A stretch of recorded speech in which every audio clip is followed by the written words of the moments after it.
shirt. Where'd you get that? Did it come with your game as an apology?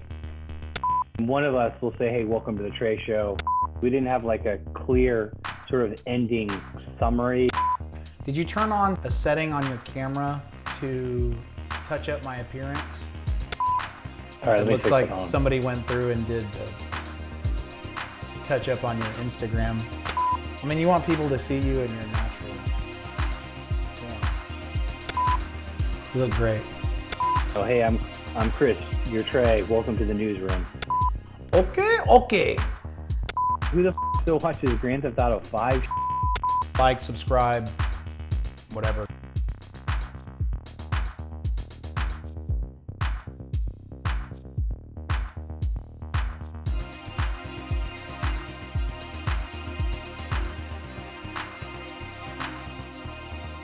I'm Trey. I'm Chris. This is the Trey Show, where we like to talk about a variety of topics and stories that have no common thread other than we find them interesting. On the show, we're going to share our unqualified opinions on whatever the hell we want, and we're going to have a great time doing it, and we hope you do too. So let's get into the stories of the week. So Trey, the first story we're going to talk about is that The Office has now officially moved to the Peacock network. So in the streaming wars, there is no end to the number of options being offered viewers.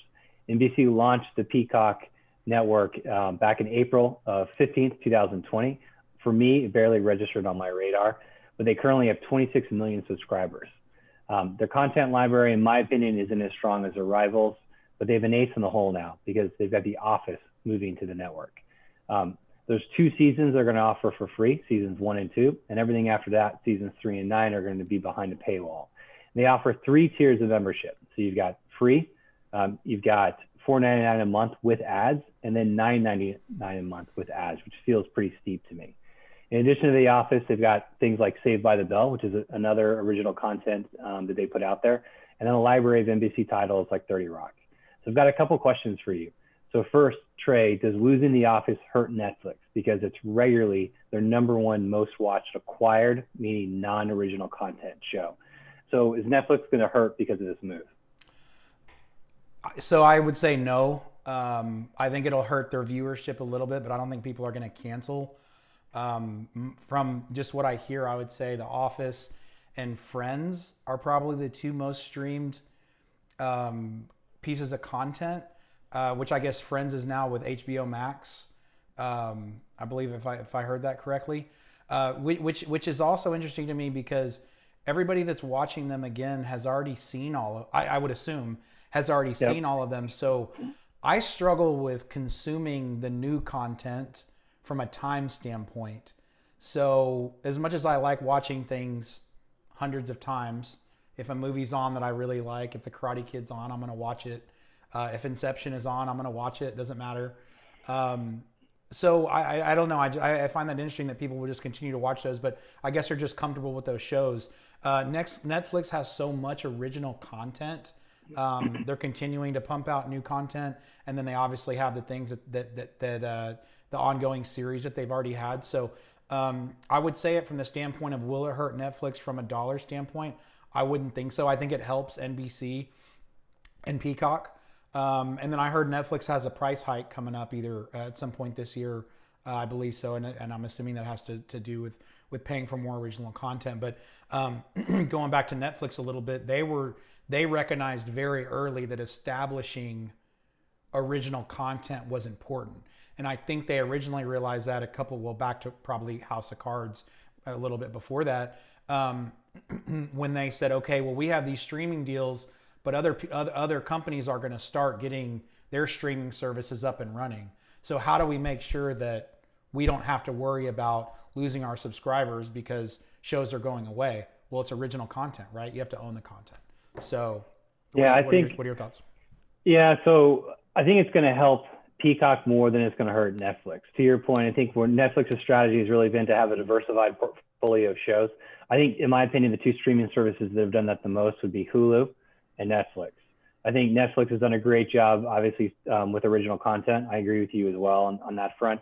And so I think it's a much bigger deal for Peacock to pull it back because they need some kind of anchor that's going to draw people to their streaming service.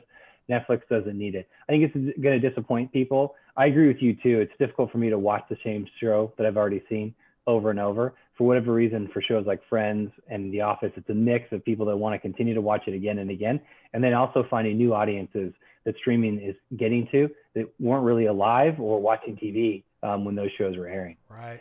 True. So this takes me to the next question, which is Peacock worth it? You know, is it worth $10 a month, even $5 a month with ads? I know that you're a huge Saved by the Bell fan. You know, maybe that alone for you was enough to get you to invest in another streaming service. But, you know, from what you know of their library, with The Office moving over, with Saved by the Bell, are you going to be a subscriber to Peacock? So I won't, and my reasoning is really weird because $5 a month is fine. I think that's more than reasonable, and depending on, you know, the content that they have and what you want to watch. I'd like to watch the Saved by the Bell reboot. I'm assuming at some point there will be another way to watch it. But we're coming up on this issue where everybody has all these streaming services and all these different paid services. I don't want to get it and then forget I have it, and then it's just $5. Yeah. I mean, again, $5 isn't going to make or break most people, but maybe for me it's I get it for a month and I stream Saved by the Bell reboot and the other things that I want to stream, and then I cut it off. But I don't know. That just seems like a lot of work. But when I think about Netflix, I think about there's always new content on there. There's things that I want to watch, and the rest of the family. That's kind of the go-to. Hey, we need to find something else to watch. Let's go to Netflix, because they have that mix of original programming and that backlog, so you can just go to a certain category and then watch it. So for me, no, but for somebody that likes The Office and 30 Rock, which I think is great, and wants to consume some of those other shows, $5 is pretty cheap. I don't mind ads either. To me, an ad gives you time to get up and get a drink, check your phone, whatever. So I actually don't mind the ads. So I would, if I were to do it, it would be the $5 a month tier. Yeah, I'm not going to be a subscriber either. It'll be interesting to see if over time they create some more original content. Maybe like Saved by the Bell never is available on anything other than their streaming service. And I think that's really how you draw people. It goes back really to that original content. There's very few what's called acquired shows that have, you know, were already out running that, you know, a streaming service acquires that draw people. Obviously, The Office and Friends are two of them. The other thing this brings up, Trey, is the model that Peacock uses. So you're fascinated by, you know, the models that all these different services are trying to use to monetize, whether it be bringing, you know, Hollywood movies direct to streaming, new shows, new streaming services.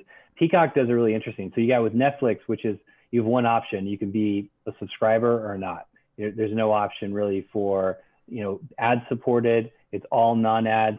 Obviously, I think that the only difference in subscription would be the number of streams that you can support at any one time. But that's really it, right? So those are your options. Peacock really offers three, if you will. So there is a free version that allows you some access to some content with ads. Then you can pay that $5 and have ads, or pay the full $9.99 and have no ads. So it's a little bit of a hybrid approach. So I'm really curious, do you agree that is that the right approach to take, especially knowing you're not as bothered by ads? I know for me, I don't mind these streaming services having an alternative source of revenue through some of the ads. I think that's important. And I think it's going to help them diversify their revenue streams and allow them to have a little bit more longevity. What are your thoughts? I think options are always good. So to have an option, hey, I don't want to pay $10. I only want to pay $5, half of that, and put up with some of the ads. I think that's good. And I think $5, that's almost a write-off. When you get into 10 and 12, it's like, okay, well, how many $10 and $12 subscriptions do I have per month? Then that really starts to add up. At $5, it's like, okay, if anybody, to me, for $5 a month, if anybody is going to consume it at all on an ongoing basis, then that's probably worth it. So I might be talking to myself into signing up for it at that point. All right, so let's switch gears. YouTube gaming, or YouTube actually released through their blog data on viewership for gaming related videos. And in 2020, they garnered 100 billion watch time hours, which is a new record for them. So this is the biggest year they've ever had. There's 40 million active gaming channels, Trey, right now on YouTube. 100 billion hours of content have been watched. Some other fascinating stats that they shared to throw out there is that 80,000 YouTube gaming content creators hit 100,000 subscribers in 2020. Over 1,000 content creators hit 5 million subscribers, and they had over 350 gaming content creators that have hit 10 million subscribers. The most watched overall games were Minecraft at 201 billion, Roblox at 75 billion, Garena Free Fire, which I haven't ever heard of, at 72 billion, Grand Theft Auto 5 at 70 billion, and Fortnite at 67 billion. There's no doubt the increased viewership was fueled quite a bit by the pandemic, but you see this trend continuing in 2021 and beyond for content creators, and really is there a hunger out there to continue to consume this type of content? I think there's a lot of new people that got into it this year for whatever reason, right? Look at us sitting right here. So I think the pandemic has created more time for people, even if they're working from home. It's less time commuting, or most people don't have a job where they have to be dialed in 8 hours a day. So I think both. I think that's allowed viewership to go up, but also it's made people think, well, if I why not me? Why don't I do some content creation? I like to play video games. And when we started talking about this, about launching a channel, we were talking about, well, let's get on Twitch, right? And I think for myself, I quickly realized that it's really tough. Like, you have to either be a professional video game player or have a following that you've already built. But just getting on there and starting a Twitch account and streaming, people aren't going to just come and see you unless you're either again have that built up followership, or you're one of the best in the world. So it's like tuning in to watching a professional sports game. I think it's great. We always talked about we were born maybe 20 years too early. To where now video games are so mainstream. So to me, anything that helps the industry, we saw that G4 is coming back, hopefully sooner than later at some point. That's something that I really enjoyed. But there's so much more that people are willing to log on and to look at. Now, I was surprised by those top games, and we were kind of talking about this in the pre-show. First of all, that Warzone isn't in there, that Grand Theft Auto 5 still is in there. And I kind of saw a joke about Grand Theft Auto 5 where, Rockstar will take 10 years to make a game, but they'll sell it for 3 generations. So kudos to them. Kudos to making a solid game. That game's fantastic. But Roblox, like you talked about, and some of the other ones, Minecraft, I'm not surprised. But then you also look at those couple, and even Fortnite to some extent, those are driven by a younger demographic. Yeah. So kids, there was a video that my granddaughter was watching, the baby shark video, right? Do baby shark. And her mom was like, yeah, it has like 10 billion views. And I'm like, I'm assuming you mean million. No, 10 billion. Like, the kids will just sit there and watch it on a loop all day. So I think that kids are growing up. Kids are growing up playing video games. They're playing it into their 20s, into their 30s. And again, going back to the generation after us and then the generation after them, as everybody gets older, they were even more and more raised in the video game world, right? We were raised in the Nintendo, even, you a little bit before me with an Atari and things like that. But, these kids grew up playing like an Xbox 360, right? Like, my son grew up playing a PlayStation 2. That was his first video game system. So I think it's more ingrained in them. And as that age bracket gets older, it's just going to be more and more. And the ones below them will have more as well. I think one of the things that's interesting too, and I know that there was some professional players like Ninja talking recently about this. They really feel like that gaming versus the music industry has embraced content creators. Mm-hmm. And so a lot fewer restrictions on what they can do. And I think that's what you're seeing here, right? You're looking at the way that Microsoft embraces the community when it comes to Minecraft.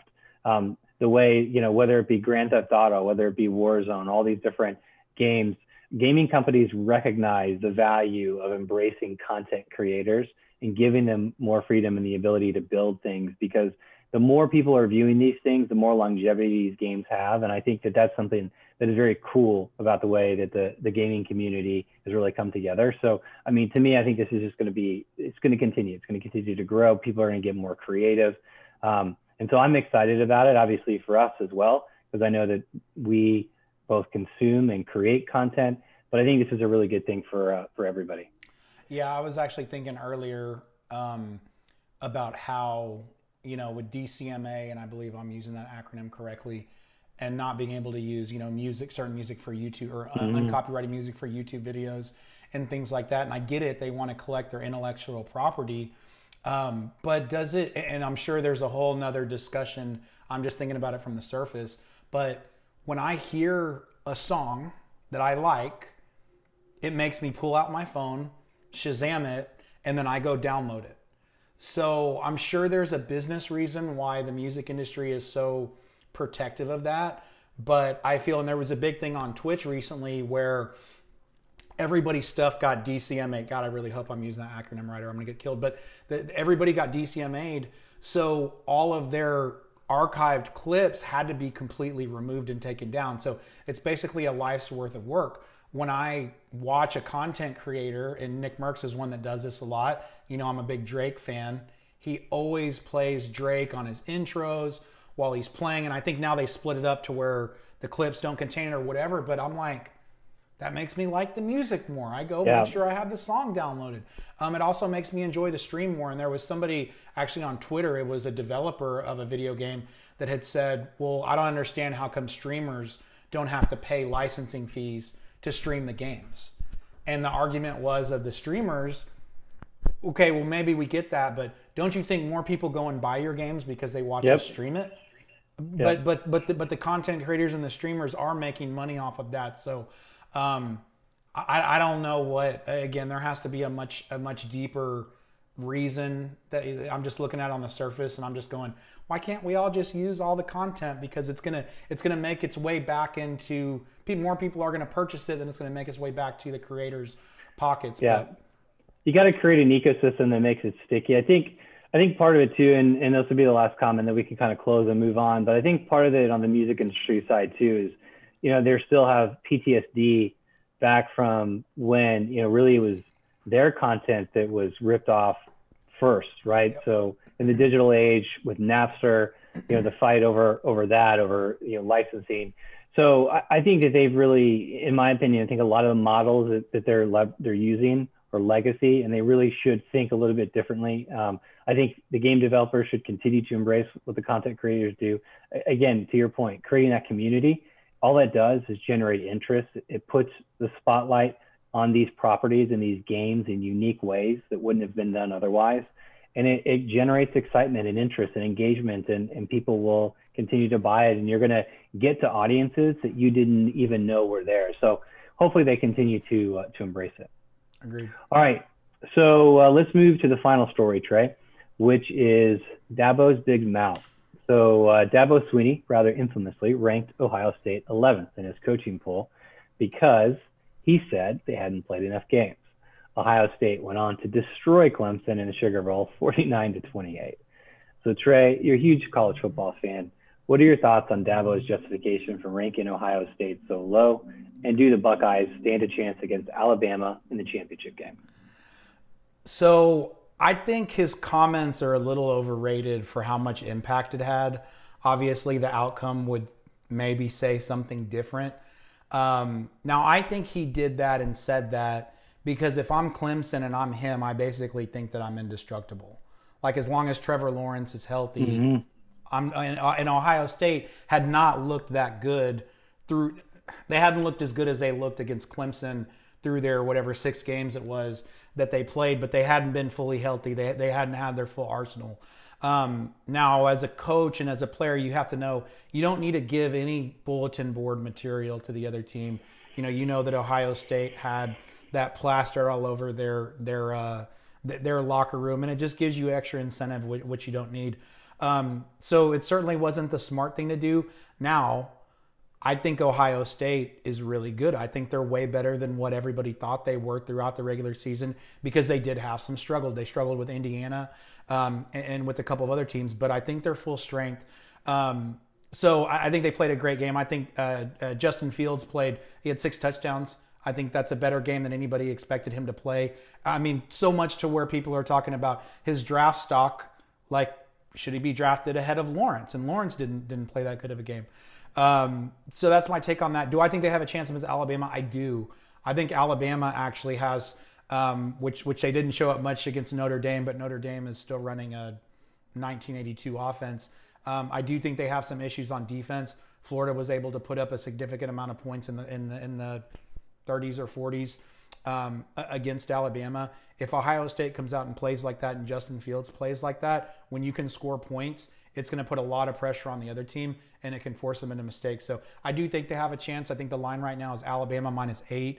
I would take the points at this point in time, and I would take the 8 and take my chances with that.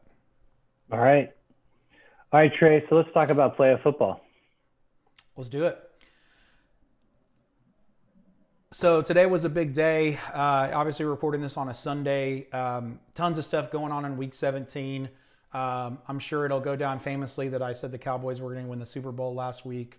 Of course, I was laughing about it, but hey, you never know. You know, you expect them to beat the Giants and the Eagles to beat the Redskins, and maybe we can get on a run.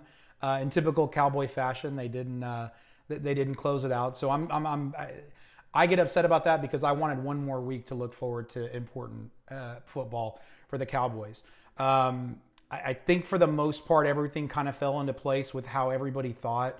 The teams to me to watch are obviously Kansas City. I think that's a given. And the AFC as well, the number 2 seed Buffalo Bills. I think Buffalo's for real. I think Josh Allen is playing fantastic. I think their defense is really good. The Colts, I believe, are going to be going to Buffalo, a dome team going into Buffalo. There'll probably be some weather. That's a problem for the Colts. And then I think the Ravens as well. They did not have a good end of the season last year and a good kind of mid-season this year. Seems like they've really turned it around. They can run the ball. Lamar Jackson is obviously phenomenal. And then for the NFC, for me, I have the Packers above everybody else by a significant amount. The road goes through Lambeau, as they would say, and during the winter with weather, that's certainly an issue. What I would like to see is the Tampa Bay Buccaneers have to go to Green Bay and get to see a little Brady versus Rodgers. That would be cool. Now, I don't think Tampa Bay is going to make they wouldn't make it beyond that. I think Brady, had started to decline last year, and that team has issues. They're kind of up and down. And then probably the biggest surprise for me today was the Cardinals losing when they were in a win to get in scenario. So I'm excited. Playoff football is fantastic, and it's fun because it ramps up, and it gets better and better every week. But then, you get less and less games every week, and then it's over, and we kind of move on to basketball after that. So I'm excited. Yeah, I think the Chiefs are the team to beat. There's no question about that. They're going to be the team to beat for years to come. They've got such a collection of talent. It'll be interesting to see what Aaron Rodgers can do. He does seem to be on his game. The team seems to be a little bit better. Second year with the head coach, they seem to be gelling a little bit more. I know last year was a bit of a challenge for them, but they do seem to be like on a really good path. And they're probably, I don't know that you would say Aaron Rodgers is the best quarterback in the league now, but he's not far off if he's not. Like when he's playing at his peak, he still might be the best quarterback in the league. So I did get into a debate with my buddies about who's better, him or Brett Favre. Oh, so him. Okay, so that's what I said. Yeah, him. I think a lot of people that watched, and I did too, and I'm sure you did, but there's a significant amount of people that watch Brett Favre that would say no, Brett Favre was better. But I'm a fan of Aaron Rodgers. He comes across a little bit arrogant, which I actually kind of like. Yeah, he's to some extent. Although so is Brett Favre.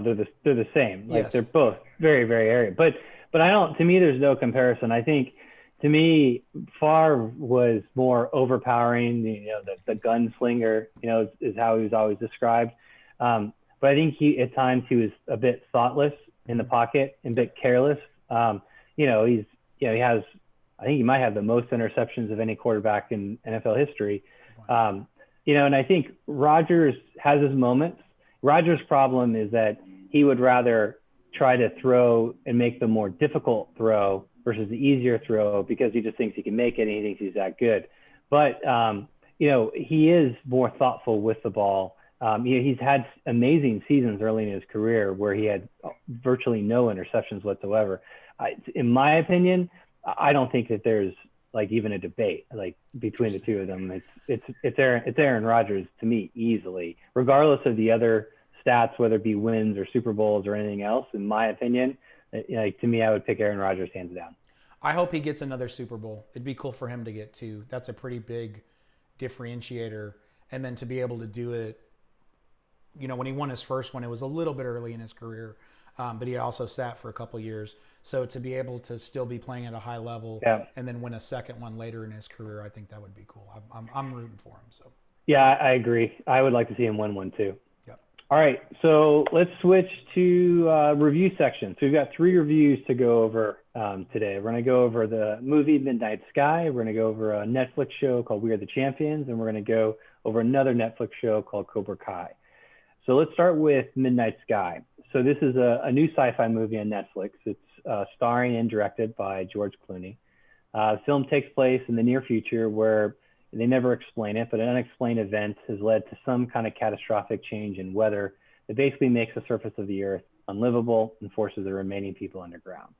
Clooney plays a scientist trying to contact a space crew. It's coming back from a mission from a potentially new planet that's habitable so that he can warn them. Although he's warning them to not come back to Earth because I guess they can't re-enter Earth.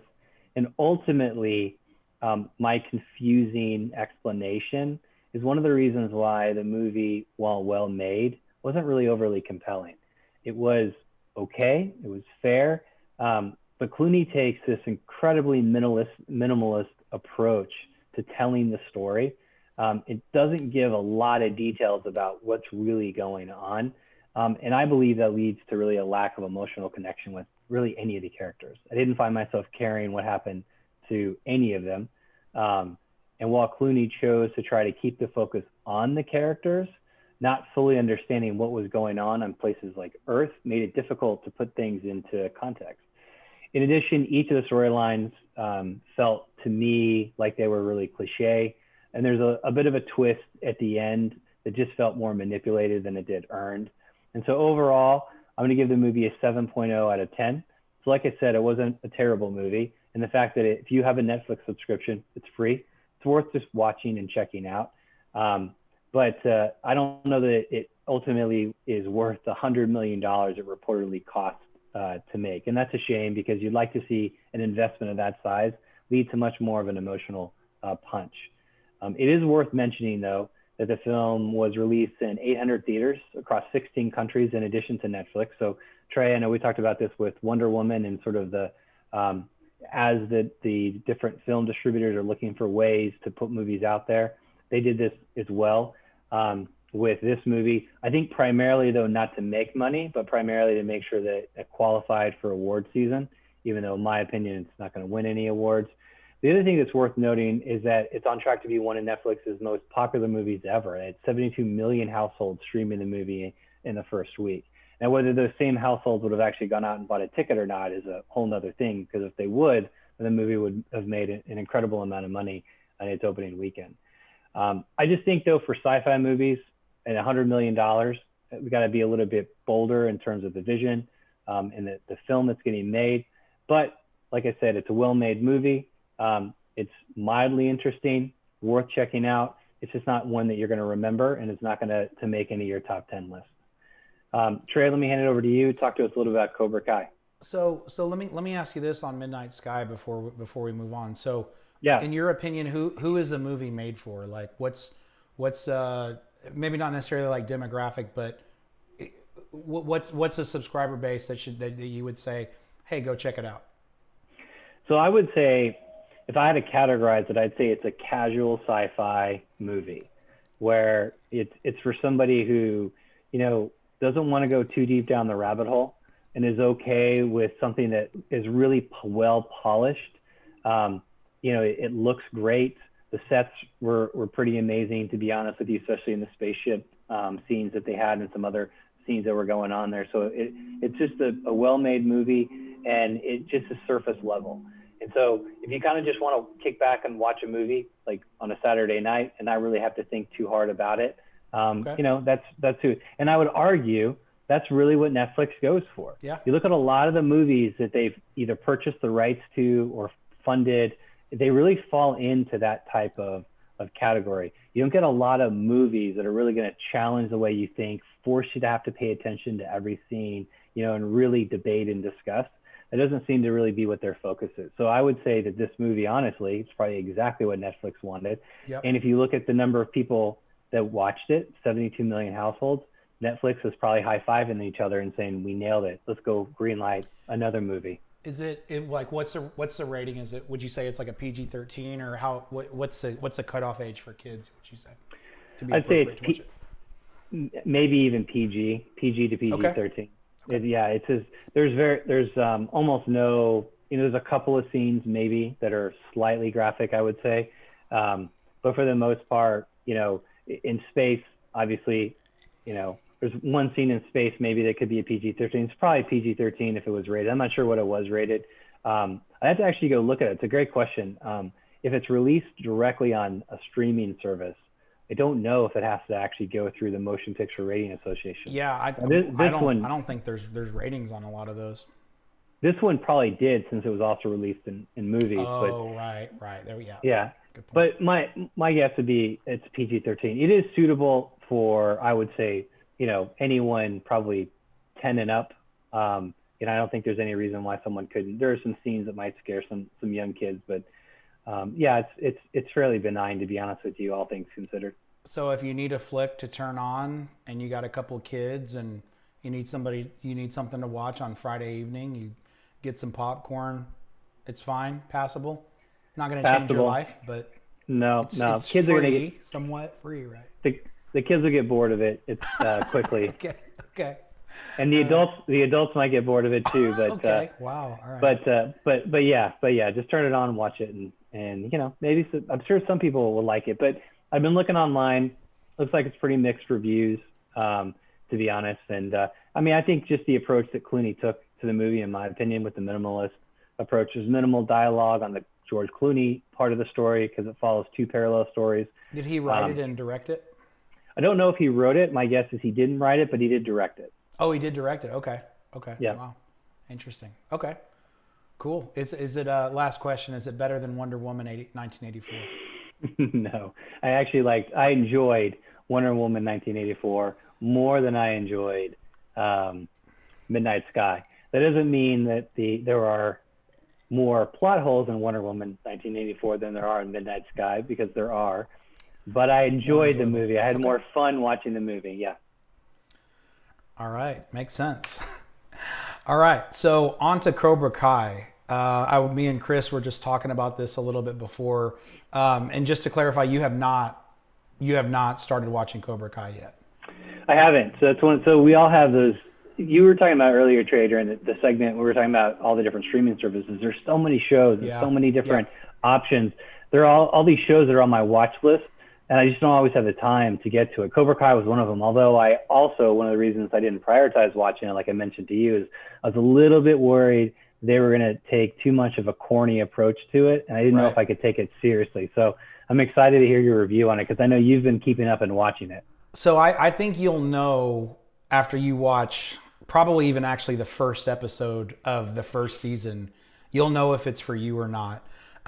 What I would say is, and you're right, and again, we were talking about this before the show a little bit, there's some that, you know, they get pretty heavy into like the high school drama and things like that. They did a lot of that in season 2, and I think they did a better job of balancing it in season 3, and there was much less of that in season 1. But overall, I really liked it. I would have to put this as an 8, possibly. I would probably say an 8. And I know we talked about we're gonna refine our rating scale. So what I have for the rating scale that I've been using is an 8 is great. So I think this is 8 is great. I think this is great. It's not perfect, but I want to talk just a little bit about who I think this show appeals to. For me, I'm a huge Karate Kid fan. Probably more so as I got older. I liked the movies when I was younger. It's something that my dad like loved, the first Karate Kid movie. Like people would call him Mr. Miyagi, like because he looked like an old man, but he could fight. He knew martial arts. So when I got older, and again I was talking about how I would just watch the same movies over and over when they're on, and I started watching the first Karate Kid more. I realized how in depth the relationships are, like how in depth Daniel's relationship with Mr. Miyagi is. So when you get to the end, you have that sense of, you care so much about both of those characters. How good of a bad guy Johnny Lawrence is, and Sensei Kreese, and even the other guys that are with Johnny, they do such a good job of establishing they're just a-holes. I mean, they don't care. They're just out to pick on Daniel. Daniel's the new, the new kid in town. And then obviously we know what happens at the end. So I have such a high appreciation for the first movie. I like the second one as well. I like the third one probably probably more than other people. I like the first one the most, but the third one maybe a little bit more than most people. I think Terry Silver is great in that show. He plays such a good over-the-top bad guy.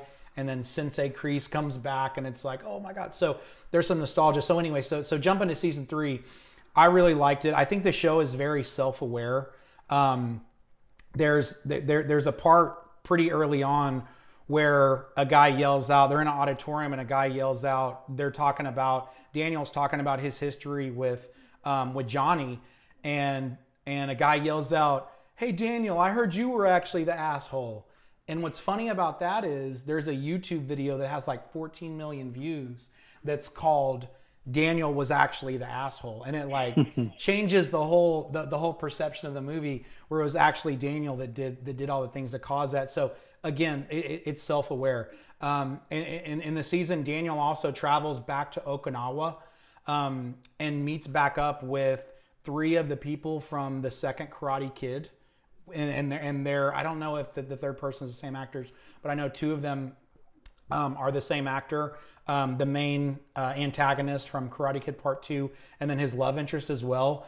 And I think they did a pretty good job of writing it in. I mean, there's a little bit of a stretch there, right? Like, okay, that sure is convenient that he has to go there and he runs into them. But I think it's still fun, and you still enjoy seeing those characters. So I think that's kind of where the show goes. We're not going to take ourselves too seriously, but we're not just going to be all over the place. There's also a really cool throwback to the country club scene, where Daniel infamously gets red sauce all over his jacket, and he's running out after he sees Allie and Johnny kiss. And again, they set it up where they're very well aware that they're taking people back to that scene, right? Like they focus on a waiter that's carrying a bunch of plates of spaghetti and meatballs, and Johnny's wearing a jacket, and he's like, hey, watch out. I'm wearing, and it sounds corny the way I'm saying, but they do really good job with that. Another cool thing, and slight spoiler here, but I'm sure people by now know, Allie makes an appearance in this one, and there was a teaser at the end of season 2 where Johnny had actually sent Allie a Facebook friend request. So throughout this, throughout the season, it's building up to that. Elizabeth Shue shows up, and a quick story about that. When she came out on The Boys, I started thinking, holy crap, she's back acting. Maybe she's going to do Cobra Kai. And I read an article today where she said she had no idea. I mean, she knew that it was out, but she wasn't really thinking about it. And one of the directors from The Boys was like, are you going to do Cobra Kai? Like, you have to do this. Are you kidding me? So then she actually started taking it seriously, and then she ended up going and filming the scenes. She does a really good job. Again, she does a call out to where, she tells Johnny, well, hey man, you broke my radio. That was pretty messed up. I mean, that's hilarious because that's a classic scene from the movie where, he breaks the radio and then he, peels out on it with his dirt bike. So that was really good. A couple of other quick hitters. They have another really cool single shot long fight scene in this season. So the finale of season 2 was and I know Chris, you're going to watch it. I'm kind of spoiling it for you, but the finale of season 2 was this huge brawl in a school.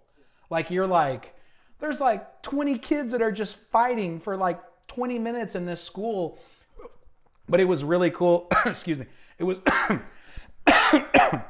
it was really cool the way they did it, because it was a lot of it was done from a single take. So you see the cameras panning around, and then it goes to the background, and then you see another fight starting, and then they keep doing it again and again and again.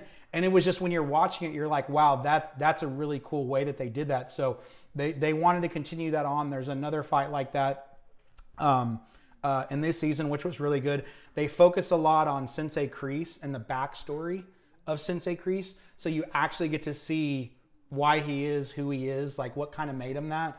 And I think that just gives a little bit more depth to his character, and that was good to see him do that. So again, I'm a big fan of the Karate Kid movies. I think anybody that's a fan of those movies, there's enough throwbacks to it, and they do some flashbacks where they use some of the actual footage. But I think what makes it work is the writers are so self-aware of what the series is and what they're doing.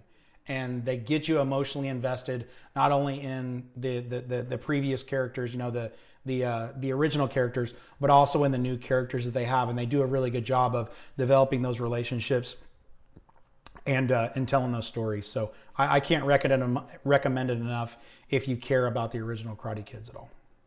All right. Well, I'll definitely be watching it. I got other shows in front of it, but I'm going to check it out. Thanks for spoiling it. But you've already spoiled it for me. Sorry. You already know what happens. You already know what happens. So, Are they doing a 4th season? They are. I believe it was already greenlit, I guess.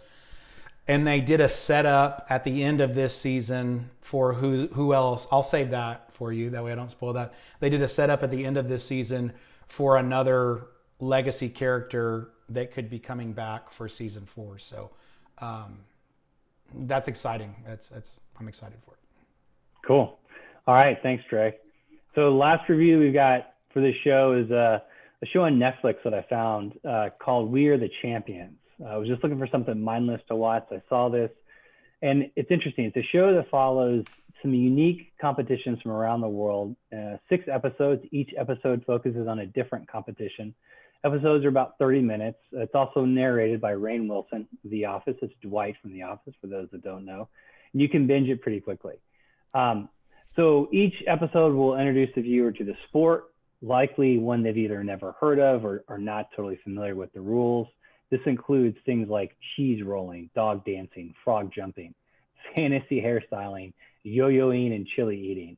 And each episode follows a standard structure, which is really good. So it gets you comfortable with it. So they introduce the viewer to the sport, they explain the rules, and then they introduce some of the key personalities and participants in the sport. So you'll get to meet the people who are actually going to be participating in the event that they're going to follow. And then each episode closes with the actual event playing out. So now that you've got invested in the people and the characters and the players, now you can kind of root for them as it goes through, and not all of them really end the way that you hope that they're going to end. People that you want to win don't always win. So I found that pretty interesting as well. The quality and the impact of each episode, I'd say, is mixed, but it's interesting enough to keep your attention. And there are some genuinely interesting people and stories to get told throughout. This is not one that's going to make your list of top shows of the year, but it definitely deserves to be watched when you need some time to kill. I would say that my favorite and the most memorable probably of all of them was the chili eating contest. Trey, I actually talked to you a little bit about that one. And just this mad scientist guy that creates like just the most insane chilies that you can imagine. And, spicy, puts right? on spicy, just crazy spicy. And he puts on like the Mortal Kombat of tournaments by bringing in just the best of the best from around the world, just to try to see what he can do with them.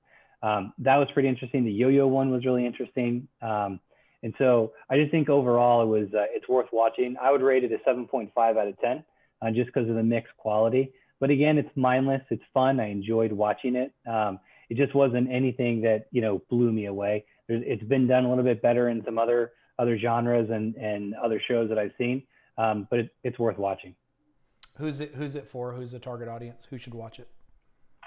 I would say it's a casual show again. It's not hardcore on any level. But I would say anybody who's is interested by any kind of competitions of any kind, right? For me, for example, you could pick anything, any kind of topic. If there's a competition around it, I'm interested. Tell me more about it. Let me see, what do the best of the best in the world look like when you're doing what? And I'll probably watch that for a short period of time. Probably not more than 30 minutes, but 30 minutes seems to be kind of about right. But then do it in a structured way that I get more kind of comfortable and familiar with the format, and it becomes a lot easier then to do things like frog jumping, right? I don't know that frog jumping would have been one that I would have like seeked out to learn more about. But once it comes up in probably episode maybe 5, I can't remember which episode it was, because you already know the format, you flip it on, you kind of watch it go through, and you get to know the people, and it's interesting. So again, I think it's casual viewing. I don't think it's for, any, particular target audience other than, just something mindless to turn on and watch. So I don't know. I don't know who would be the target audience. I think for future reviews, I can probably put some thought into that and kind of map that out. But for this one, I was just going to kind of share what some of my thoughts were after watching it. Very cool. All right, guys. So I think that brings us to a close for our second episode. So I just want to say thanks for watching. We're excited. We continue to do these shows. We'll do a variety of topics. Please feel free to hit us up if you have specific things you want to make sure that we're covering. We're going to try and hit things that are current. It's going to cover, like we said before, a whole range of topics. And we're going to continue to do reviews as well. And as Trey said, we're going to kind of revise and refine our scoring methodology so we can get some consistency there. So Trey, I'll hand it over to you. Well, guys, thank you guys so much for watching. Please like the video if you enjoyed it. Please subscribe. We'll have a title card or an outro card as well with all of our information for Twitter, Instagram. Obviously, you know how to find us on YouTube, TikTok, which I was laughing with Chris that signed up for a TikTok account today. That's a big social media site. So, we're trying to learn, we're trying to expand, and hopefully get the show out to as many people as possible to enjoy. So thanks again, and we'll see you guys next time.